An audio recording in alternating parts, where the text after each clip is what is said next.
Hello, it's Debbie Gilbert from the Business Awards show, and I'm also the founder of the Best Businesswomen Awards. And today I am joined by someone I have known for such a long time, 16 years in total. Someone I met at a networking event many years ago who's gone on to be a friend as well as a networking associate, and was a sort of fellow adversary at a Business Awards as well. We'll talk a bit about that later. So Louise has been very much part of my business journey, and I'm so delighted that she's been able to find the time to come and join me today to talk to me about networking and awards. So welcome, Louise Yexley. Thank you, Debbie. It's lovely to be here. And yeah, I can't believe it. We were just talking about how long we've known each other, and it's like, oh, where's that time gone? I know, and it's taken me 2 years to get you on the podcast. Can we believe that? That's terrible. I was like, me, I'll come on. So Louise and I met at a networking event back in 2000. We worked it out 2008, a long time ago. Before you had your WIBN franchise. Yeah. And then at the time you had the Best of Hitchin, which was a website which helped businesses in Hitchin get more promotion. So let's talk a bit about your journey with WIBN and what happened, because you were chairing groups and then you went on to have a franchise, didn't you? Yeah, I did. So I came along to one of your networking events, having never done really any networking. And I think there's so many different events and they're all so very different. And then my husband decided to become a franchisee with this Best of, and we opened Best of Hitchin. So I Googled networking and women in business, who had launched a couple of years before in 2005. So they're coming up for 20 years next year. We're launching in Hitchin. So I joined the local Hitchin group, and that's with my Best of Hitchin hat on. So that's where it all started back in the day, 2007. It's really scary. Wow. And then you obviously went on to buy the franchise for the several areas, really, didn't you? Yeah, so it wasn't really ever on my radar, but with the business that we were doing, which was the Best of Hitchin, which was a marketing franchise, and it wasn't something that, it was very much before Facebook was very savvy, and we started to do our own kind of local networking. And I just thought, okay, I'll just open another couple of groups. So I was chairing 3 groups: Hitchin, Stevenage and Letchworth. And then I thought, you know what, I'm doing this, so I might as well become a franchisee. And then I launched the Luton and Dunstable group, which you joined. Yes, I did. And then the Sandy and Biggleswade group as well. So I had 5 groups for quite a long time. And now I've got almost 11, Debbie. I don't know. So, yeah, because then we met again. We kind of disappeared off each other's radars for a while. And we met again in 2012 at the Hertfordshire SME Awards, which were run at the time by the FSB. Yes. And because you got your own networking group and I'd got my own networking group, we were not only in the same category, but we were sitting at the same table. It was so funny. And then you were up for another award as well, weren't you? Tell me which one, the actual award that you won. I think we were up for 3 awards. So we won Best E-Business. I'll just flash my little. Oh, yes. Nice bit of glassware. Yes. And we also won, you know what, that's terrible. I can't remember the other one. And then you came first in the Best Networking group, and I came runner-up. So it was so funny. We're just sitting there, haven't really met before, cheering each other on, and both won. I won 2. I think you also won more than one as well. No, I got runner-up, I think. I got runner-up in another category. I can't remember which. And I got the Best Networking group, which is what I wanted, which is what I'd come there for, because I'd entered it the previous year and didn't even get shortlisted. And it was like that comeback of, I've got to try this again, because I knew that I was definitely running some really good events. And then I was thinking, oh gosh, I'm going to be up against Louise, who's running loads of events.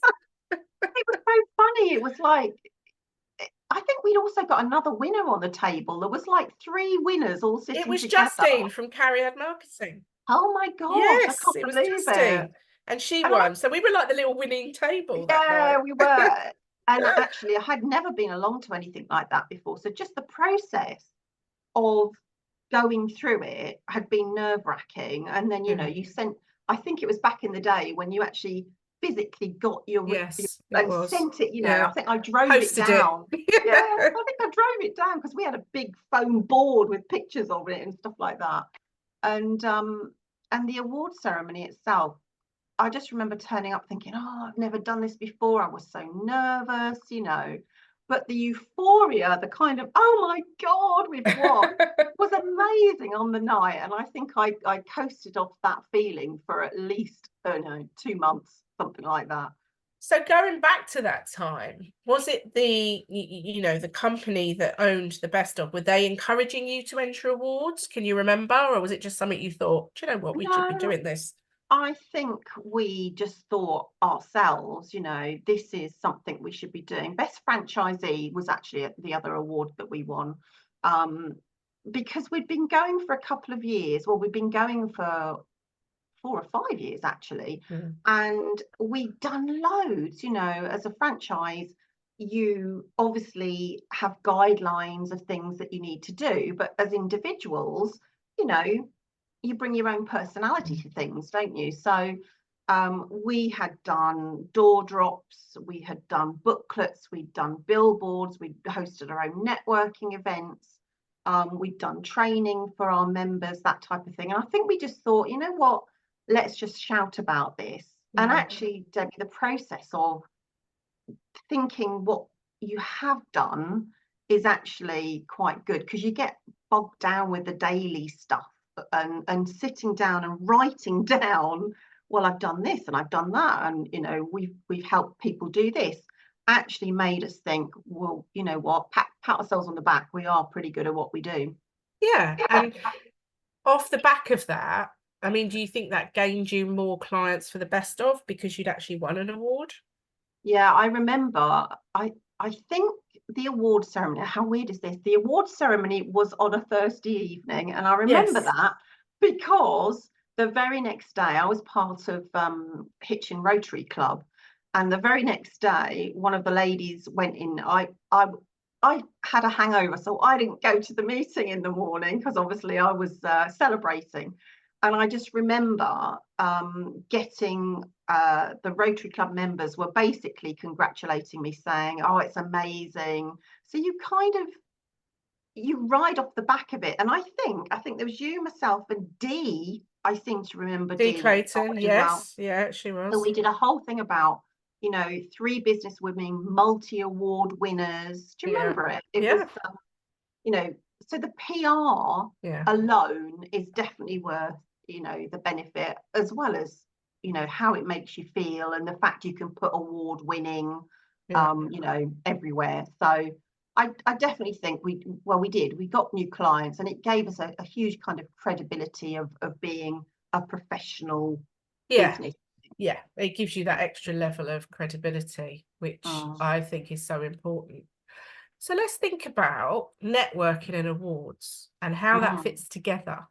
Because to be able to say when you're at a networking event, you're an award-winning business, does add some credibility, doesn't it, to your pitch when you're talking to other business owners? Yeah, definitely. I think it just, and obviously back then, so it sounds like, you know, we're really old, but back then That's because there we are. wasn't oh, well, all right, I know. But there wasn't that many awards, was there? You know, the FSB really were the awards of the time. So to say that you had won those types of awards, I think gave you a next level up. And I know you went on and obviously went into the regionals and the nationals, that type of thing. So definitely, I think in terms of networking, when you can say, oh, hi, you know, I'm Louise, I'm an award-winning business owner, is good for your credibility. You know, it helps people think that you are professional in what you do. And I think from a networking point of view, you know, to go along to meetings, and even if you've just got winner on your business cards or something, you know, that is amazing. I mean, I've got 2 of these. These, you know, I've sat on my display cabinet since back in 2012, you know, Yeah. so you never get rid of them. They're No. always there. You're always going to be an award winner. So yeah, definitely worth doing. So let's talk a bit about networking, because you are the queen of Hertfordshire and Bedfordshire networking, I feel. With 11 groups now, that's incredible, and such a long history of being involved in networking. So let's talk about the common mistakes people make when they go networking. What do you see that are the ick things that go on? So definitely not listening, I think, is, you know, it's the wrong thing to do. People that just come in and talk about their businesses. I've seen people handing out business cards without even having a discussion. It's almost like, I need to get my business card out there. I need to put it out around the table. It's like, you don't need to do that. You need to talk to people. That's what networking is all about. So that's a definite no-no. Spam emailing everybody afterwards. Oh, we've both been bitten with that one. You know, I ran an event this year, and I specifically said at the meeting, do not send a round robin email out to everybody. And, you know, a couple of people still did. And it's like, it's not done. That's not how you build up relationships. So they kind of the key two key ones, I would say.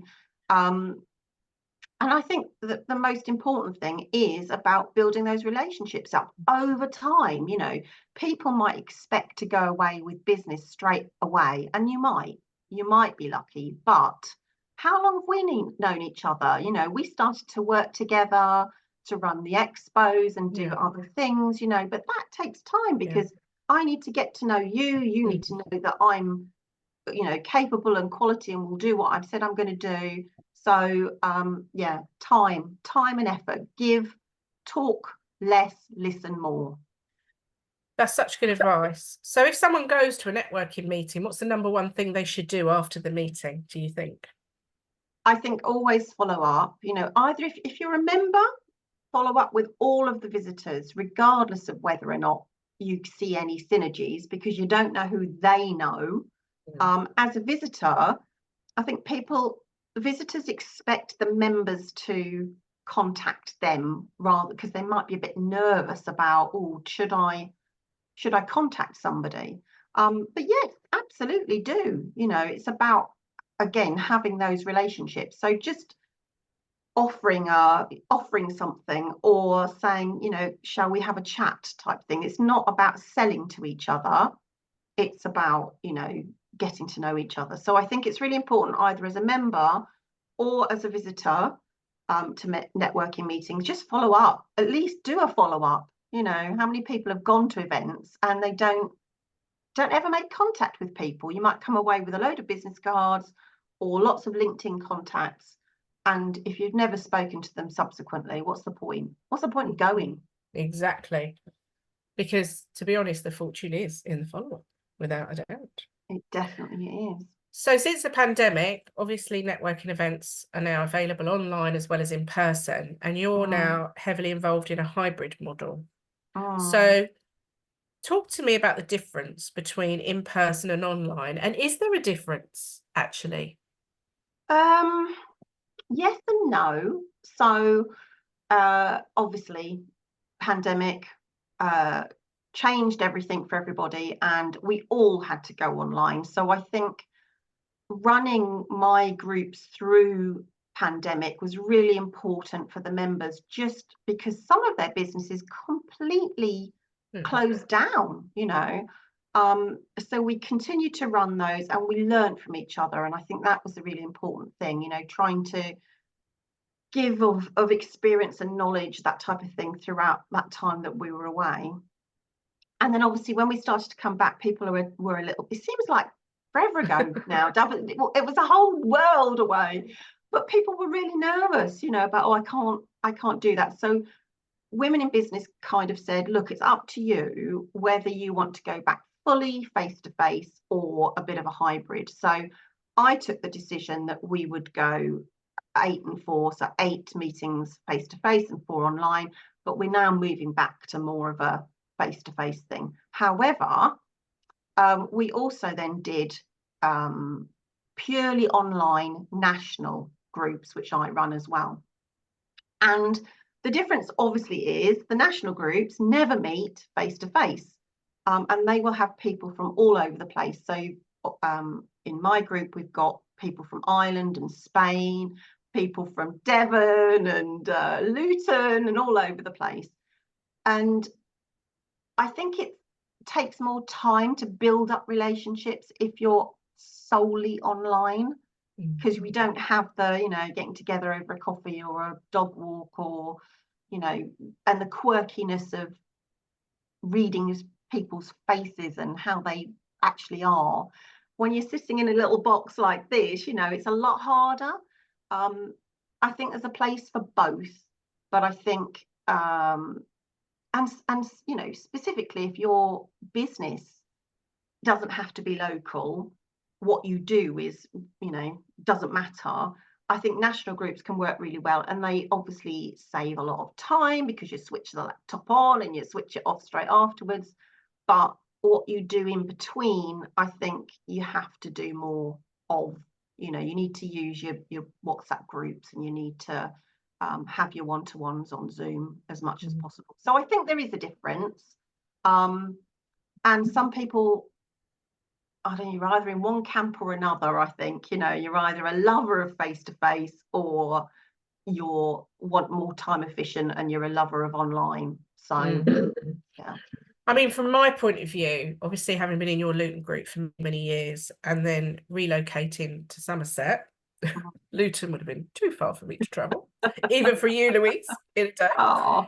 So coming across to your Keller group, which is your online group, was a good decision for me, because it means that I've still got that foot into your world and in WIBN, because there are no WIBN groups where I am in Somerset. Not yet. No, not yet. Maybe that will change. Yeah. So I'm a little bit out on a limb, and whilst I have joined a local networking group down here, the wonderful Somerset Ladies in Business, I should give them a little plug. You know, for me, actually, it's nice to be able to carry on those connections with people I've known for a long time in WIBN, and still have the benefits of WIBN. But obviously, I'm not in an area where there's a group. No. And from a convenience factor, like you said earlier, being able to log on when a meeting starts at 10 o'clock and log off at 12 and carry on with my work, that's great. But if I'm totally honest, I do miss kind of the days when we used to meet at the White Horse and we had a nice lunch, and I would potentially meet a member for a one-to-one before the meeting and have one afterwards. And we, you know, so I used to hive off nearly a whole day really for the meeting. But it was your networking day, wasn't it? Yeah, and it left me energized, and I made some amazing connections, and I've had well over £100,000 worth of business out of WIBN. I stopped counting. I've had a lot of business out of it over the years. And you've also put, you know, you've given back an awful lot, and I think that's, I mean, it's great that you've had so much business over the years, but you know, it's because of the type of person that you are that you give back and say, yes, I'll do this and I'll get involved. And that's really important. It's a two-way thing, isn't it? I think that you always need to think about helping other people. And I believe my methodology of have a one-to-one with somebody, and I always think I need to think of 2 people I could introduce that person to. Sometimes it's more, but 2 people, who could I introduce this person to that would help progress their business? And by facilitating those introductions to people, or giving them a bit of marketing advice or advice about awards even, then that comes back to me in other ways. And it comes back sometimes a long time later. All of a sudden someone will say, oh, Debbie Gilbert, you've got this LinkedIn course, and you know, and I've told someone about it, and it could be 9 months after I've met them at WIBN that they've told someone, or that they've told them about the awards, or something. Everything comes back to what you put in, and I do agree with you with what you're saying, because I see a lot of selfish networking going on, where people they don't support others, and they kind of just, like you said, they turn up to meetings and expect to walk away with business, and that's not going to happen unless you're very lucky. You do need to put quite a bit into it, I think, to get out of it. But I mean, I wouldn't have been a member as long as I have if I didn't get anything from it. No. But I also think that it's credit to you, let me say, and the way you run your groups, because I think you fly the WIBN flag so well. Thank you. I mean, it's one of those things that, you know, I think in terms of networking, there's so much networking out there now, isn't there? You can network, you know, breakfast up until you go to bed. And I think you just have to find a group or a vibe that is yours, you know, that you feel comfortable with. And it is weird that you can, you know, because I mean, I can run one meeting one day and run a meeting another day, and I'm saying the same things, but it's different people, and you know, it's a different vibe because there's different people in the group. And I do think it's important for people to realize that it is a long-term thing. You know, you can't be there for a couple of months or turn up to one visit and say, oh well, I didn't get anything from that. You know, it's like, I don't know what your expectations are. We need to maybe do some, you know, training about expectations of what you would get at a networking group. And also I think cross networking, this, you know, this, you send me you know, contacts for people, even though you run your own networking organization, you know, and I think that's positive. Collaboration is really positive. Yeah, because what we do at Businesswomen Unlimited is non-membership, no professional lockout, and it's very kind of fluid, if you like. People float between different groups. And, you know, what I say to people that I work with is, look, you know, the great thing with WIBN is there is a professional lockout, so you are only going to be the only person in that group offering those services. And actually being part of something where everyone has to turn up every month can actually be really beneficial. And I've experienced, you know, I belong to several different types of networking myself, and there are plus points to all of them. I don't think there's any negative things about anything I belong to, because if there was, I wouldn't be doing it. I think there's plus points to everything. And, you know, being part of more than one networking organization has huge benefits, because you know, you can cross refer, you meet more people, and you know, I've literally grown my business on networking. That is it. I mean, I don't even have social media as me. No, I don't need to, you know. So I think having people that are going to be advocates for you in networking groups is really important. Absolutely. And I'm really lucky that, you know, I've got some members that have been sounds awful, been members as long as I have, you know, and that's like 17 years. I'm just amazed that not that they're still with me, that sounds awful. I mean, I'm very, very pleased that they are. And they are your biggest, you know, advocates, aren't they? The people that will say, look, I've been here for 15, 16, 17 years. I know. That is scary. It is scary. Well, when I started the Best Businesswomen Awards back in 2015, I dragged you in as a judge. I wasn't dragged. I came willingly. I was like, who do I know would make a good judge? Oh, I know, Louise. Let me ask her. So let's talk a little bit about awards, as it is the Business Awards show. Well, we've talked about your awards, which is great, the ones that you've won. But what was it like being on the other side as a judge? Was it quite, you know, inspiring? It was very different. Different because you don't realise actually the amount of effort it does take to be a judge. You know, I don't know what I thought when I entered the FSB one. Was I just, would somebody just stand around and say, yeah, that one looks good, but actually, you know, there's a criteria to follow.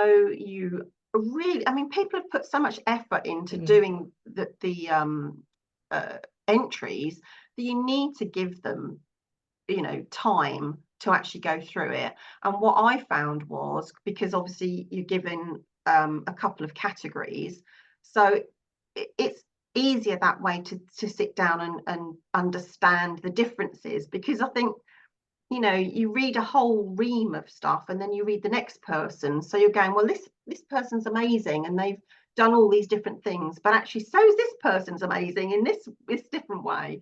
So it really did open my mind to the fact that, you know, you have to go through individually and look at where somebody has started, the things that have influenced them, and where they are now. And that doesn't necessarily mean that they're the one making the most money. You know, No.